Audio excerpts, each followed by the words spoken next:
Buenas tardes. Hace unos días, en un artículo periodístico, el ensayista y analista político Manuel Arias Maldonado nos recomendaba algo que me parece muy interesante. Hay que atesorar este tiempo excepcional que estamos viviendo, hay que llenarlo de sentido, porque a fin de cuentas es tiempo, y tiempo, ahora nos damos cuenta de ello, es de lo único de que disponemos en estos momentos. Y por eso en Solidaritat Civil Catalana nos ha parecido una buena idea crear estos cafés digitales en los cuales vamos a intentar aportar a las personas que nos vean pensamiento, ideas, nociones que nos puedan orientar en estos momentos tan confusos en los que estamos viviendo. Y hoy tenemos con nosotros a Jaime Malet, que es una persona que nos va a ayudar a entender muchos aspectos económicos de lo que viene adelante. Jaime, buenas tardes.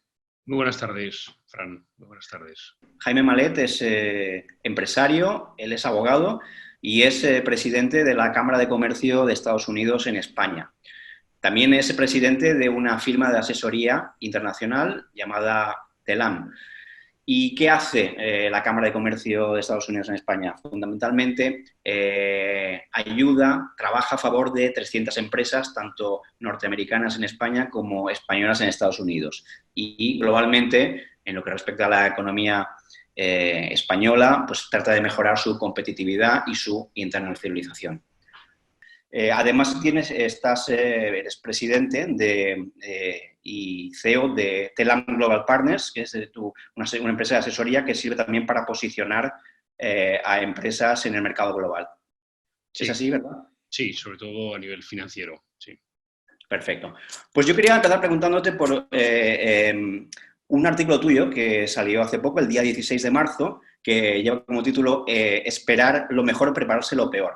A mí me pareció muy interesante lo que decías sobre que el principal problema que puede haber puede ser en estos momentos en que estamos viendo cuál va a ser el escenario económico que se abra, un exceso de pensamiento demasiado ingenuo, como se llama en inglés el wishful thinking, ¿no?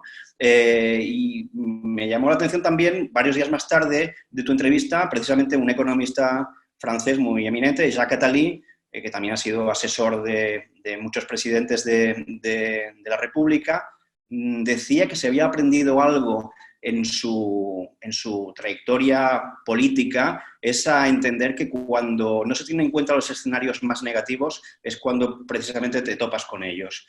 ¿Qué sería lo peor, Jaime, que nos podría pasar ahora en este momento? ¿Cuál sería ese wishful thinking que hay que evitar? Bueno, claro, mi artículo queda muy desfasado, ¿no? Porque de eso hace ya, no sé si hace una semana y media ya o quizás un poquito más. Y cuando yo escribí eso es porque veía que la gente se tomaba muy a la ligera lo que podía pasar en la economía, en sus vidas, en España en particular, ¿no? Hoy en día yo creo que la gente entiende que esto ya es un tema muy serio, ¿no? Entonces a mí en vez de pensar en el worst case escenario, que es imposible de imaginar hoy en día, yo creo que lo que hay que hacer es pensar cuál es el escenario positivo o más optimista, pero realista, ¿no? Que es terrible, y a partir de ahí empezar a pensar qué puede pasar si las cosas no pasan, ¿no? En ese escenario optimista estaríamos hablando de que la pandemia, como cualquier otra pandemia, duraría unos 18 meses hasta que se encontrase una vacuna, que con estas medidas estrictas de distanciamiento social en España pues estaríamos más o menos un mes y medio, 2 meses más, no confinados totalmente, pero sí en una situación de semiconfinamiento. Quizás no tanto como ahora, se iría liberando a medida que fuese bajando el número de enfermos, que en Estados Unidos todavía les queda un mes más para recorrer y que en otros países del mundo pues se está iniciando y que no sabemos cuál va a ser su duración, ¿no? Pensemos en ese contexto realista, optimista, que el bicho al final pues deja de seguir infectando a la gente pues por el calor, ¿no? Está claro que se está atacando más a unos países que están a una determinada latitud que en otras, ¿no? Por la humedad. por las propias medidas de confinamiento social y bueno, pues porque el paso del tiempo hace que la propia población se vaya autoinmunizando, ¿no? Estaríamos hablando de que en 3-4 meses habríamos tenido una situación económica donde habría habido una depresión enorme de la demanda, porque la gente cuando está en casa y no puede ir a espectáculos, no puede viajar, no puede ir a hoteles, no puede ir a restaurantes, no puede ir a bares, no puede ver espectáculos de fútbol, no puede hacer muchísimas otras cosas que hacemos normalmente, pues la economía se hace más pequeñita, pero en la parte de la oferta. En la parte de la demanda, no en la parte de la oferta, ¿no?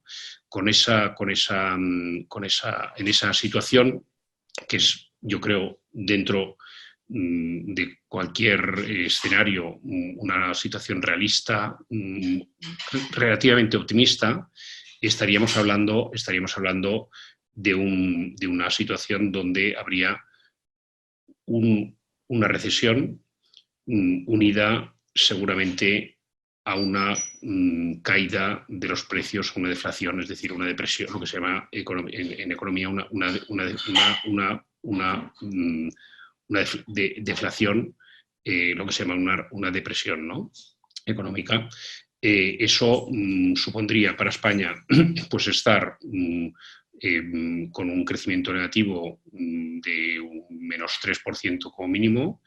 En Estados Unidos estarían a menos 1% y en el contexto de la economía mundial estaríamos con un crecimiento positivo de un 2%, ¿no? Eso sería una situación relativamente optimista, ¿no? Una situación un poquito más negativa sería si el virus permanece en determinados focos, lo que obliga a confinamientos cada cierto tiempo en zonas mucho más localizadas. La gente toma conciencia y miedo, ¿no?, a viajar, a relacionarse con nosotros, y esa situación de la que hablábamos antes pues se alarga más en el tiempo, ¿no? Entonces estaríamos también en una crisis de oferta, habría menos productos y eso daría lugar a lo que se llama una stagnation en inglés, que significa que tendríamos, aparte de una recesión y una pérdida enorme de empleos, pues también tendríamos una gran inflación que haría que los ahorros de la gente disminuyesen, ¿no? Por ejemplo, lo que está pasando hoy en día en Venezuela, ¿no?, que hay una crisis de oferta y una crisis de demanda, pero como la crisis de oferta es superior todavía a la de la demanda, pues los precios suben de una forma vertiginosa, ¿no? Eso es los casos que hay que contemplar para que los gobiernos, que son los que tienen margen para hacer cosas, pues entiendan el agujero que se puede crear si no se piensa con la mente muy fría y se utilizan las medidas de política monetaria y de política fiscal adecuadas, ¿no? Perfecto, Jaime. Luego iremos a esas medidas que creo que son fundamentales que las podamos explicar, que las puedes explicar. Pero abundando en esto, en el caso de la economía española, tú hiciste unas declaraciones a la agencia EFE a finales del mes de enero, en las cuales decías, evidentemente todo el escenario ha cambiado absolutamente, pero tú decías en aquel momento que estabas percibiendo que los inversores valoraban muy positivamente lo que eran las fortalezas de la economía española, que evidentemente teníamos una serie de elementos problemáticos, la pirámide de población, una deuda muy alta, el nivel de paro, la tasa de paro, pero que había como una fijación positiva y selectiva en esas fortalezas por parte de los inversores. ¿A qué te refieres exactamente? ¿Qué tipo de fortalezas tenías en mente? ¿Y crees que esas fortalezas, dada, digamos, la composición de la economía española y cuáles son sus puntos fuertes productivos, pueden verse especialmente tocados por este incidente del coronavirus? Hombre, a ver, lo que yo dije en aquel momento no tiene nada que ver con la situación de ahora, claro está, ¿no? En aquel momento, pues yo lo que valoraba es, primero, una situación fáctica. Llevamos 2 años o 3 años de inversión extranjera récord en España.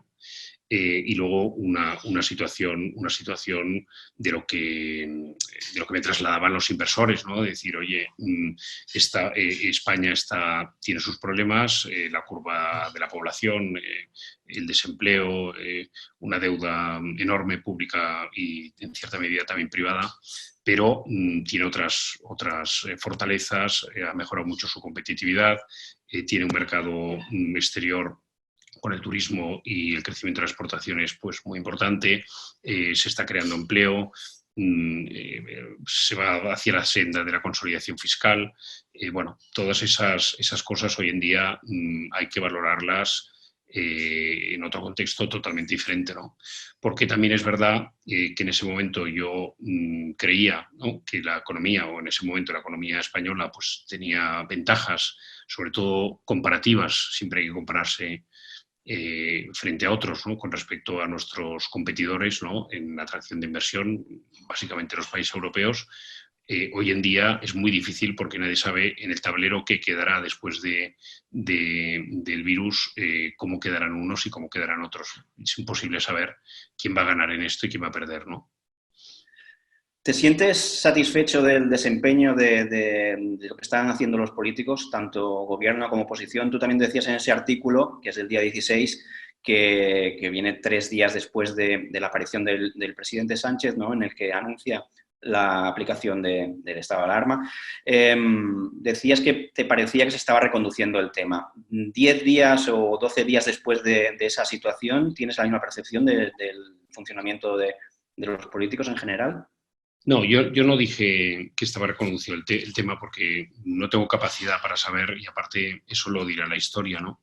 Yo lo que dije es que me pareció que el tono del presidente, la empatía, ¿no? Me pareció el adecuado, ¿no? Como también me pareció adecuado, adecuadísimo, el apoyo que le dieron en aquel momento y que le han seguido dando los principales partidos de la oposición, ¿no? Yo creo que en estos momentos criticar lo que se ha hecho mal no sirve para nada. Hay que pensar que en una situación así es muy difícil saber cómo actuar. Seguramente cualquier persona puede pensar que otros lo podían haber hecho mejor, pero hay que ponerse en el momento, ¿no? Y vemos que pasó en China, ha pasado en otros países asiáticos, pero sobre todo ha pasado en Occidente, ¿no? En Italia, en el Reino Unido, donde Boris Johnson ha tenido que cambiar absolutamente ha tenido que cambiar absolutamente su idea de cómo gestionar esta crisis, ¿no? En Estados Unidos, en Latinoamérica.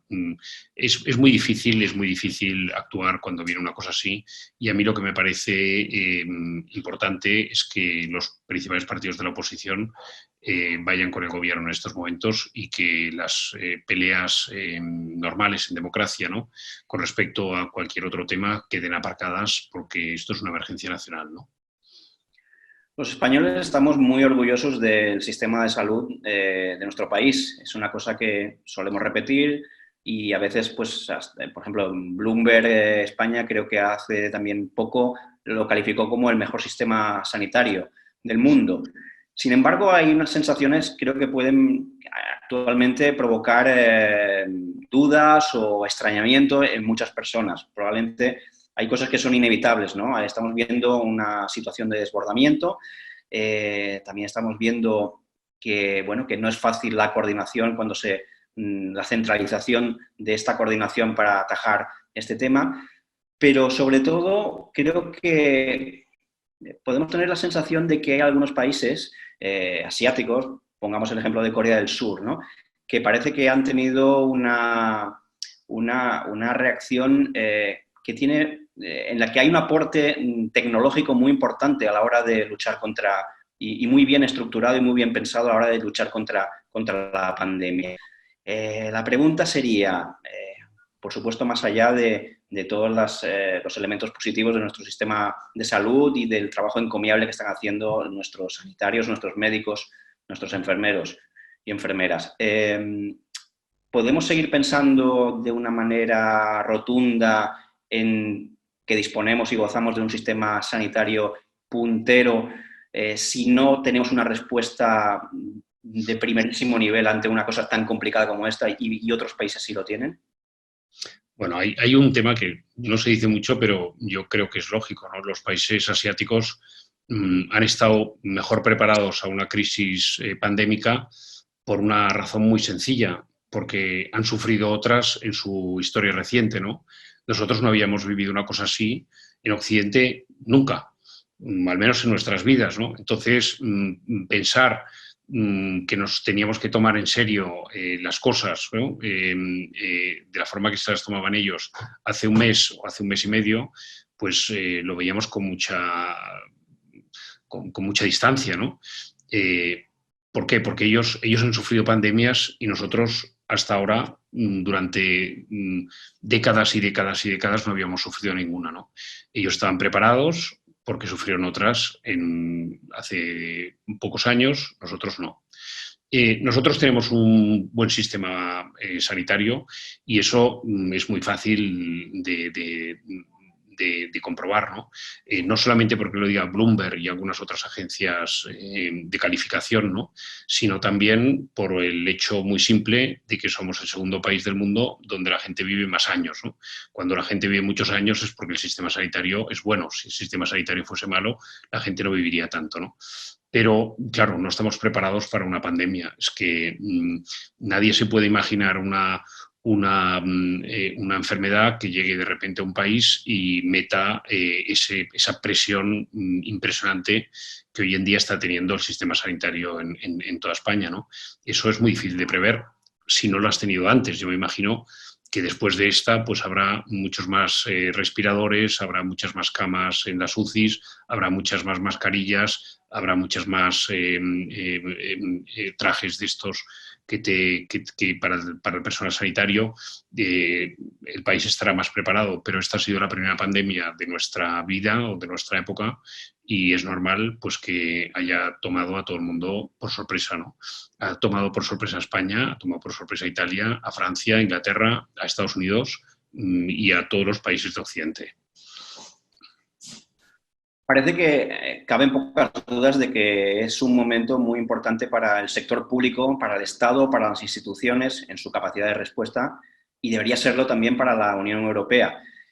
Hace falta, evidentemente, ahora entraremos en que nos expliques tu visión sobre las medidas tanto digamos, de política monetaria como fiscal, ¿no? Expansivas que se hacen falta y en qué medida son necesarias o a qué nivel, pero parece que parece que empieza a notarse una sensación parecida a la que vivimos hace aproximadamente 10 años con la crisis de la deuda soberana y la crisis del euro, ¿no? La sensación esa de dos bloques dentro de los países de la Unión Europea, en este caso, ante una situación que es de urgencia máxima, pero, por ejemplo, a pesar de que la respuesta dada por el Banco Central Europeo ha sido muy positiva y muy bien valorada en el sentido de su anuncio de comprar masivamente deuda adicionalmente a lo que ya tenían pensado. Sin embargo, por ejemplo, el martes hubo en la reunión del Eurogrupo pareció que no, que había, se ponían un poquito todavía paños calientes en el tema por parte de algunos países, sobre todo Holanda, también un poco Alemania, en el sentido de que, bueno, por un lado parece que hay el bloque de los países del sur, entre los cuales estamos, añadiendo algunos otros, pero bueno, Portugal, España, Francia, Italia, Grecia y algunos que se unen. Y por otro, con una sensibilidad, con la idea de que hace falta una acción muy decidida para conseguir crédito, avales, etcétera, etcétera, para no dejar que la economía muera en este impasse, que no sabemos de cuánto tiempo será. Y por otro lado está pues el otro grupo de países y que parece que están diciendo menos recursos de entrada y con más condiciones. ¿Es pensable, es coherente esta idea de que ante esta situación se condicione la ayuda de que se pueda conseguir en la Unión Europea al nivel que se condicionó hace 10 años? A ver, no es que sean diferentes sensibilidades. Hay una serie de países que tienen una deuda superior o igual, un poquito inferior al 100% del PIB, que eran los que ya estaban así hace 10 años o 9 años, y otros que tienen una deuda que está en el entorno del 60% en el caso de Alemania y en el entorno del 50% en el caso de Holanda, ¿no? Claro, cualquier mutualización de los planes de política fiscal hacia todos los ciudadanos europeos requiere menos recursos para los que tienen una situación más saneada en sus arcas públicas, ¿no? En este caso, sobre todo, por su dimensión, Alemania, también Holanda y algunos otros países más pequeños, sobre todo los países del norte de Europa, ¿no? Hay que pensar que los países que ya tenían esa situación en el año 2011, ¿no?, cuando se decretaron medidas de política fiscal, han seguido aumentando sus deudas públicas, alrededor de 1,5 billones de euros, mientras que los países que no utilizaron ayudas de ningún tipo, como Alemania y Holanda, han podido mejorar incluso más todavía su posición deudora, ¿no? Entonces, claro, no va a haber mutualización, no va a haber corona bonos o como se les llame, sin una supervisión y sin una condicionalidad. Yo creo que eso no sería lógico, ¿no? Ahora, ¿cómo se establece esa condicionalidad? ¿Cómo se vende en la opinión pública? ¿En qué consiste, ¿no? Porque, claro, la situación que estén estos países tan endeudados depende de sus gobiernos. Pero la situación que necesitan ahora aumentar su deuda pública muchísimo más, eso ya no depende de los gobiernos, eso depende de la mala suerte de que el virus haya penetrado en nuestras sociedades, en nuestros países, ¿no? Con lo cual, veremos a ver cómo juega eso, ¿no? Cómo juega eso. Será interesante porque depende de cómo funcione o cómo actúe la Unión Europea en este caso. La Unión Europea pues saldrá fortalecida o enormemente debilitada, ¿no? Este creo que es un punto esencial. Acabamos de ver imágenes, por ejemplo, de camiones del ejército ruso entrando en Roma proporcionando asistencia. Desde luego es un golpe de efecto propagandístico y por un lado está la lógica económica y también está la lógica política. Abundando en lo que decías, ¿puede permitirse la Unión Europea, atendiendo evidentemente a esa lógica económica que nos acabas de explicar, ¿puede permitirse la Unión Europea una percepción general de que se ha fracasado a la hora de aliviar en una situación tan dramática como puede llegar a ser esta en el medio plazo? ¿Intuyes que geopolíticamente puede haber una serie de consecuencias, una serie de, por ejemplo, de apoyo a movimientos populistas renovado por ese tipo de desafección hacia la Unión Europea? Me da la sensación de que muchas personas que pueden ser sensibles a esas imágenes, por ejemplo, tanto de Rusia, ¿no? De los del ejército ayudando a la Unión Europea, pues pueden ser el mismo tipo de personas que pueden tener la sensación de que lo que está proporcionando la Unión Europea es insuficiente, ¿no? De que la Unión puede ir por otro lado. ¿Crees que hay una batalla ahí que debería también la Unión Europea tenerla en cuenta? Probablemente la tiene en cuenta, pero ¿cuál es tu opinión? Yo creo que a ver, quizás voy a decir algo que está fuera de lo que se tendría que pensar, ¿no? Pero yo creo que esa pregunta no es una pregunta de la Unión Europea, es una pregunta dirigida a un actor principal en la Unión Europea, que es Alemania, ¿no?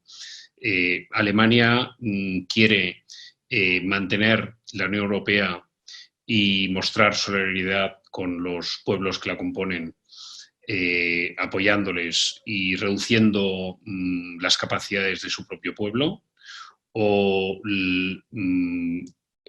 Alemania va a preferir hacerse fuerte y dejar pues que los otros países corran con la suya propia, ¿no?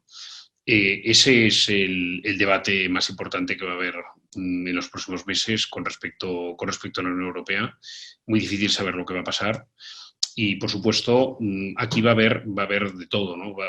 Vamos a ver liderazgos muy fuertes basados en el compromiso y la solidaridad.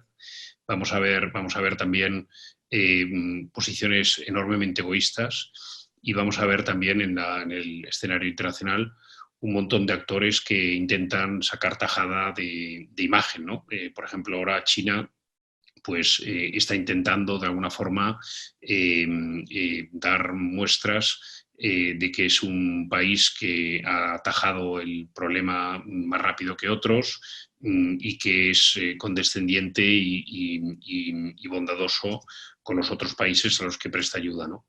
Pero la verdad no es esa, ¿no? La verdad es que el virus se inició allí, que el virus no lo iniciaron los americanos, como han intentado propagar los chinos, con muy mala fe desde mi punto de vista, que estuvieron ocultándolo a la opinión pública mundial a través de su sistema opaco durante mucho tiempo y que todas estas medidas de enviar máscaras, etcétera, están muy bien, pero no suponen, desde mi punto de vista, un elemento suficiente como para pensar que un país que oculta al resto del mundo durante 30 días una pandemia de este nivel es un actor, tiene que ser un actor principal en la escena global, ¿no? ¿Cuáles son, según tú, muy sucintamente, por supuesto, las medidas principales y factibles y coherentes que se deben tomar tanto en política fiscal como monetaria? Yo creo que todo lo que se haga para impedir que haya un problema de oferta es ahora lo principal, ¿no? Es decir, hay que apoyar a las familias y hay que apoyar a las empresas, ¿no? Las medidas me parecen adecuadas porque va a haber mucho recorrido y también es verdad que si se empezasen a utilizar medidas de política fiscal, habría un momento, sin estar coordinadas a nivel de la Unión Europea y teniendo en cuenta el poco margen que tiene el Estado español, se tienen que hacer las cosas de una forma muy escalonada porque cuando hay una crisis de demanda tan impresionante, donde la gente no hace nada, no compra, no consume, todo lo que pongas allí se va a ir para abajo con la crisis, ¿no? Hay que esperar a un momento donde se vea un poquito el suelo y a partir de entonces empezar a hacer políticas fiscales que en este caso tendrán que ser enormemente agresivas para apoyar a las familias y para apoyar a las empresas, ¿no? Y luego la política monetaria, que para mí es una incógnita porque ya se han hecho varias, se han anunciado medidas, ¿no? Tanto por parte del Banco Central Europeo como por parte de la FED, y eso el mercado no lo ha visto suficiente. Máxime teniendo en cuenta que, como decía, que como la situación se prolonga en el tiempo, todas las medidas que sirvan para meter más dinero en el sistema lo que van a crear es inflación y entonces tendríamos un problema todavía mucho mayor, ¿no? Te quería preguntar ahora, Jaime, sobre un país que conoces muy bien, por supuesto, sobre Estados Unidos. Es muy difícil entender cómo funciona un sistema sanitario de un país y a lo mejor en el caso de Estados Unidos es todavía más complicado. Lo que yo tengo entendido es que es un país que gasta en sanidad un porcentaje sobre el PIB mayor incluso que el de la media de los países de la OCDE y, sin embargo, parece que no es muy eficiente o que hay que complementar muchas veces para conseguir los estándares a los que estamos acostumbrados en Europa con seguros privados, etcétera. Además de esto, estamos escuchando al presidente Trump decir estos días que, bueno, que el confinamiento no se puede alargar de una manera muy indefinida y porque la economía tiene que seguir funcionando. Teniendo en cuenta estos factores, ¿cuál es tu intuición sobre la afectación que puede tener el coronavirus en Estados Unidos? ¿Crees que están en aquel país un poco peor preparados, igualmente de preparados como el resto de países occidentales? ¿Cuál es tu sensación? Bueno, mi sensación, bueno, primero, lo que se dice que en Estados Unidos la gente no está cubierta por un seguro, eso es muy relativo, ¿no? En Estados Unidos hay 30 millones de personas que no están cubiertas por un seguro, porque o no están en Medicaid o Medicare, que son los programas para gente mayor o para gente sin recursos, o no tienen un seguro contratado por su empresa, o no han formalizado una póliza privada, ¿no? 30 millones es mucho, pero representa el 9% de la población estadounidense, ¿no? Y efectivamente, Estados Unidos tiene un sistema muy regular, porque por un lado tienen la medicina mejor del mundo y los centros de investigación y los centros médicos, ¿no? En Nueva York, en Houston, en muchas otras partes, ¿no? Mejores del mundo, pero por otro lado es un sistema que en algunas cosas es muy eficiente y en otras muy ineficiente, ¿no? Vamos a ver cómo se gestiona, ¿no? Yo pienso que va a ser muy complicado. Va a ser muy complicado en Estados Unidos, va a ser muy complicado en los países que no tienen uniformidad y donde la gente tiene un sentido de libertad grande, ¿no? De pensar que el gobierno no les puede encerrar en su casa y no les puede confinar durante tanto tiempo, ¿no? Hay que también pensar que estamos en medio de las primarias, que vienen las elecciones en noviembre. Nadie está pensando cómo se va a hacer unas elecciones sin manifestaciones, sin manifestaciones multitudinarias, sin congresos, sin grandes aglomeraciones. Bueno, veremos a ver lo que pasa en Estados Unidos, ¿no? Yo pienso que va a haber muchos casos, muchos infectados y, por desgracia, un alto grado de gente que va a terminar en la UCI o peor, ¿no? Y una última pregunta, porque ya estamos llegando a esta media hora que nos hemos concedido para entrevistarte. En un capítulo que escribiste llamado Globalización y Populismo, dentro del libro En defensa de la democracia, haces una lectura, creo yo, muy, muy completa y muy bien tasada sobre el fenómeno populista y su verdadero origen, ¿no? La idea fundamental que creo extraer de lo que dices es que evidentemente la globalización es un fenómeno muy poliédrico que ha tenido virtualidades tremendamente positivas y las sigue teniendo continuamente. Una de ellas fundamentalmente es sacar a centenares de millones de personas de la pobreza en 2 décadas, China, India, etcétera.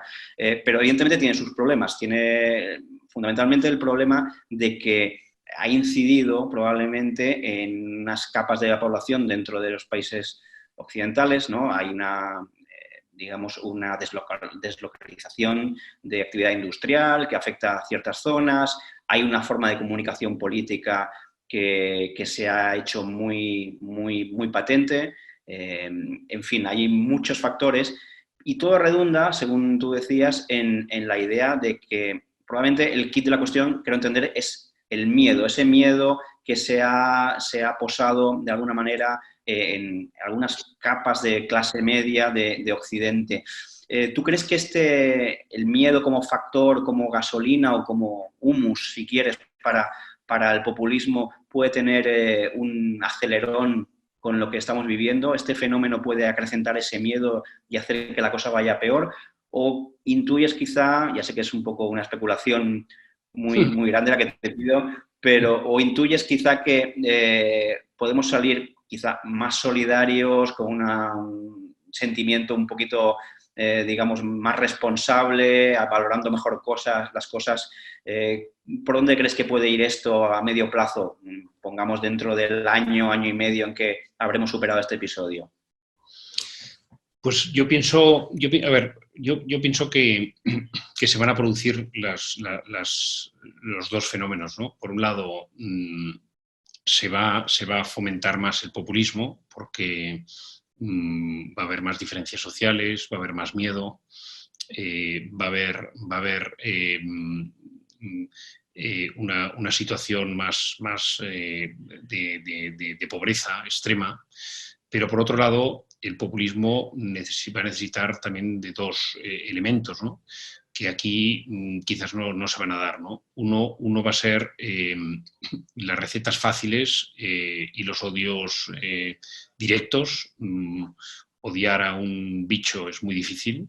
Echar la culpa a terceros, a los de allí, los de allá, eso es mucho más fácil, ¿no?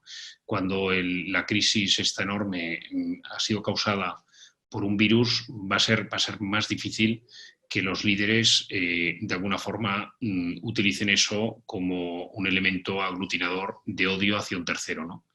Y yo creo que eso es muy importante. Y el segundo elemento, que pienso que la gente en estos periodos de confinamiento va a tener una experiencia con las redes sociales de tal profundidad que va a ser muy difícil que la gente se deje manipular como se ha dejado en el pasado, ¿no? Una de las teorías que tú señalabas en ese artículo es básicamente que el hecho de que los líderes en una situación donde la información fluye de una forma tan brutal, ¿no?, puedan dirigirse directamente a la sociedad sin necesidad de pasar por medios de comunicación establecidos, permite exaltar los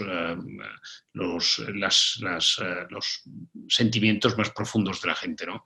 Y eso es también lo que ha pasado.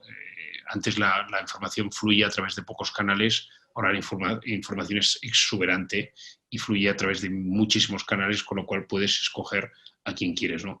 Lo que está haciendo el virus, desde mi punto de vista, es que la información llega por muchísimos canales, pero es de tal cantidad sobre lo mismo que la gente está empezando a discernir por primera vez qué es cierto y qué no es cierto, ¿no?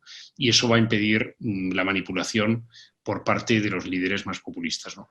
Con lo cual, no tengo ni idea la respuesta que me has dicho, pero yo espero que esta crisis sirva para que la gente que salga reforzada, los liderazgos que salgan reforzados, sea de la gente más responsable y no de los más irresponsables. Jaime Malet, presidente de la Cámara de Comercio de Estados Unidos en España, ha sido un placer, muchísimas gracias. Y para los que nos están viendo, les emplazamos al próximo Café Digital de Societat Civil Catalana. Buenas tardes. Gracias.